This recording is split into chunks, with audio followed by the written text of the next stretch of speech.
One day, Joseph, this is the Maasai warrior who showed up in Amsterdam from his tribe. One day, Joseph, who was walking along one of these hot, dirty African roads, met someone who shared the gospel of Jesus Christ with him. And then and there he accepted Jesus as Lord and Savior.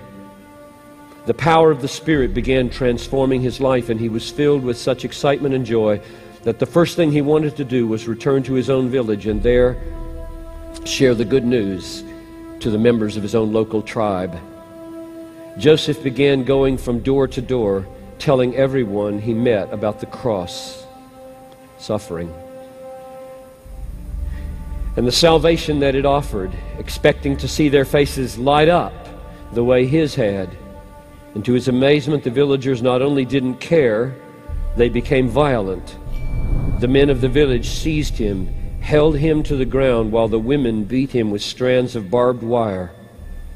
He was dragged from the village and left to die alone in the bush. Joseph somehow managed to crawl to a water hole, and there, after days of passing in and out of consciousness, found the strength to get up. He wondered about the hostile reception that he had received from people he had known all his life. He decided he must have said something wrong or left something out from the story of Jesus. After rehearsing the message that he gave at first, he decided to go back and share this message again. Joseph limped into the circle of huts and began to proclaim Jesus. "He died for you so that you might find forgiveness and come to know the living God," he pleaded. Again he was grabbed by the men of the village and held while the women beat him, reopening wounds that had just begun to heal.